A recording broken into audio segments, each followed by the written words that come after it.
Hi, my name is Pat, and this is my channel, Book Chat with Pat, and I'm glad that you're here. Today I'm going to be doing my weekly wrap-up for the week ending Saturday, May 24th. I've finished several books this week, and I'm continuing on in the reading of a couple of others. The first thing that I completed this week was Jess Kidd's newest novel, Murder at Gulls' Nest. This is the story of Nora Breen, who is an ex-nun. She was known earlier as Sister Agnes. She has left the convent and she has, at least temporarily, moved into this boarding house at Gulls' Nest at the seashore. This boarding house is a collection of a group of misfits, each of whom has a mysterious past. Almost as soon as Sister Agnes / Nora Breen arrives, there is a death. And it's not clear at the beginning whether the death is a murder or a suicide. Nora is part Miss Marple, part, I don't know, Mrs. Kravitz from the 1960s sitcom lore. She has left the convent in search of a young nun who was in the novitiate, someone that she had helped to take care of. Nora Breen, or Sister Agnes, is also a nurse. And this young nun who had left the convent ahead of her had been living at Gulls' Nest and had been writing letters regularly to Nora. And then suddenly, mysteriously, the letters stopped. So now Nora Breen has arrived on the scene to try to find out what happened to her young friend. Well, in addition to the first death, other people also start disappearing mysteriously. Some sort of disappear, some die. And Nora Breen kind of thrusts herself in the middle of the police investigation. Jess Kidd is a current favorite of mine among contemporary authors. I think I've read 5 novels by her now. What really strikes me about her is that each one is completely different from the ones that have come before. I believe that this newest one is the first in what's going to be a series. The subtitle is Nora Breen Investigates. And certainly at the end of the novel, there are enough hints that the story or her life is going to continue in subsequent volumes. I do hope that's the case. While this certainly has elements of the cozy mystery genre, it isn't entirely what I would call a cozy mystery, because each of the characters in the boarding house has a somewhat mysterious past, which is revealed in the course of the novel. And some of the lives that these people have lived are not really what I would consider the stuff of the cozy mystery genre. So it's like she's dabbling in that genre, but there's something else going on here as well. At any rate, I hope that there are more to come in the series. I really enjoyed this one, as I have enjoyed all of Jess Kidd's previous novels. We're continuing with our Joyce read-along of Finnegans Wake. This week we moved into part 2 and read a chapter, and now we're taking a week off, and then we're going to pick up again with a chapter in part 3. But as I've said in other videos, I'm also trying to read the chapters in between the ones that we are skipping. We're not exactly reading this in order, and it's not clear to me in the read along that we're going to read the whole book. But I think by the time we finish June, I probably will have read all of the chapters in between the ones that we're reading. And as I've said many times, it almost doesn't matter where you pick up or jump into this book, because it's not as if there's a linear narrative that's being told. And I'm also continuing with my reading of Richard Ellman's masterpiece, his biography, James Joyce. I don't know if I will be finished with this by the time we finish Finnegans Wake. I hope that I am able to do that. It's a mammoth of a biography, very readable, but dense. There's just a lot. There's a lot to this. I also reread this week Ted Kooser's Pulitzer Prize winning collection, Delights and Shadows, and this was the subject of my Poetry Thursday video. I'll put a link to that in the notes below.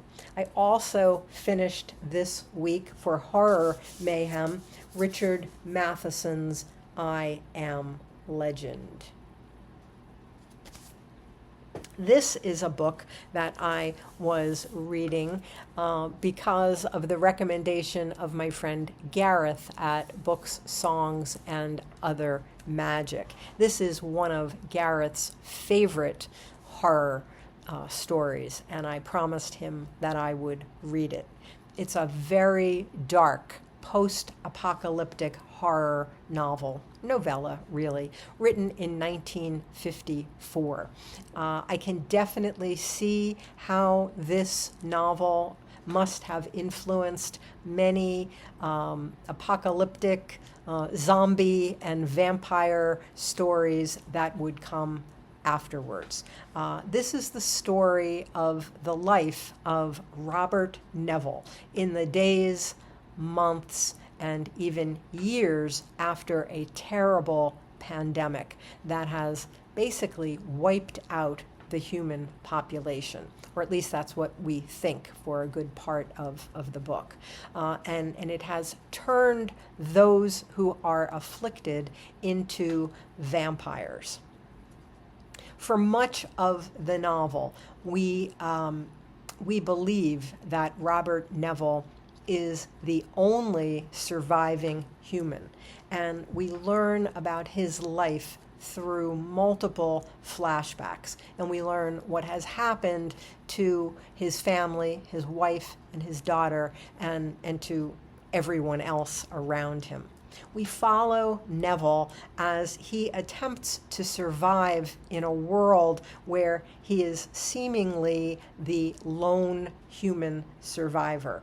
He tries to do research at a library to find the root of the disease, to try to figure out, what's going on, and to try to find antidotes. He wants to know, basically what has happened, and is there anything that he can do to fight this off? Is there anything he can do to preserve his own life as well? He does his research by day, but by night, when the vampires come out, he barricades himself into his house, and every night vampires swarm his property and try to gain access to his home and to him, and they are calling him out by name. I mean, his next door neighbor, who is now a vampire, comes to visit every night. It's a really chilling and compelling novel. Although I really haven't read any modern vampire tales, and I don't think I've read any modern zombie tales either, I am a big Bram Stoker Dracula fan. So that's my frame of reference for vampire literature, and this book has gets a lot of information about vampires and how to ward them off and how to fight them from our earliest vampire literature. The aspect of this novel, though, that I think affected me the most was the sense of utter loneliness that Robert Neville is experiencing. It's an absolutely despairing portrait of his isolation.